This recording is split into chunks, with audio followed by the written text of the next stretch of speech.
shirka bishii Juun haddii la diido maxaa sameynaysiin ma dagaalamaysiin waxay la tahay haddaan dagaalamayno haddaba maanan nimaaneen halkaas waxaan door bidaynaa shirkaasi inuu ka dhaco magaalada Muqdisho hadduu ka dhici waayana waxaan ku talagelaynaa meel kale oo dalka ka tirsan waana la ogyahay tabarta dawladdu ay leedahay iyo xayndaabka inta ay ka taliso meel kale oo dalka ka tirsan ayaa lagu qaban doonaa shirkaas markii Muqdisho ay suurtagali weydo maamul goboleed annaga ka nimid be dadkaan oo dhan maamul goboleedyo ka yimaadeen meel kale cirka laga yimid waa deegaanadeennii meesha rabnaan ku qabsan karnaayo kale hadday Muqdisho dhici weydo arrinta kale oo xukuumad cusub waa proposal waa soo jeedin loo arkay xal in xukuumadda hadda shaqaynaysa ay ku fashilantay mandate-kii dadku loo xil saaray oo ay ahayd inay dalka gaarsiiso wixii laga hadlayo dastuurka oo dhammaystiran oo afti loo qaaday dalka amnigiisa oo dalka oo dhan oo la xasiliyo doorashooyin qof iyo cod ah oo la gaarsiiyo dalka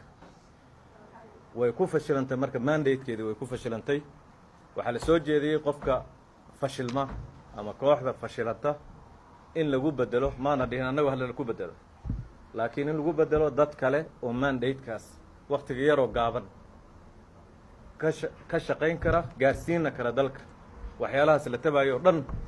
oo xukuumaddii iyo dawladdii la rabay inay ka shaqayso waxayba ku fashilantay inta yartahay gobolka Banaadir oo laga shaqaynayay ayayba ku fashilantay inay amni sugto inay dhaqaalihii dalka in iskuuladii isku socodkii isbitaaladii waxaa la maraa in la yiraahdo qofka dhaawaca lama qaadi karo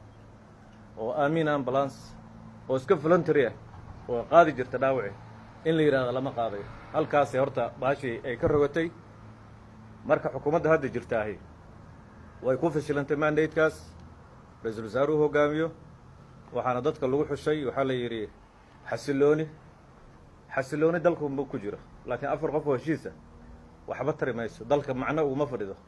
madaxweynaha iyo ra'iisul wasaaruhu way salaamaan oo isku qoslaan wasiiradu ra'iisul wasaaraha ay u nacamleeyaan wax ay dalka macno u leedahay iyo faa'iido u leedahay ma jirto wax dalka faa'iido u leh waxa weeye service-kii dawladda looga baahnaa ma la qabtaa amnigii la rabay dalka waxyaalihii ajandihii siyaasiga ahaa ee waaweynaa oo dastuurkii iyo electionkii ma laga shaqaynayaa ma lagu aamini karaa dadka hadda jira marka taasaa keentay proposalkaas in la soo jeediyo waxaan loo soo jeedinayo waxa weeye madaxweynaha weeye hadda waxay la tahay xukuumadda asaga unbaa bedeli kara madaxweynaha proposalkaas loo soo jeediyo talo waa shalay waa kii yiri talahana la siiyo talo waa in la siiyaa shalay uu ku dhawaaqay mar walba waa la dhaliilaha yiri talaha la siiyo taladii uu fiicneed maanta waa u malaynaysaa inay halkan ka soo baxdo dhaliil tiro badan xitaa aan loo jeedin laakiin talooyin wax ku oola oo dad odayaal oo professor ah oo wasiirre iyo xilal waaweyn dalkan ka soo qabtay hadda xisbiga hogaaminaya dalka u naxaya inay talooyinkaas hadda madaxweynaha siinayaan hadduu madaxweynuhu marka talo u bukay taladii waa tanaa maanta waa loo hayaa waxaan rajaynaynaa inuu u dhaga nuglaan doono haddii la yidhaahdo waa mahadsantiin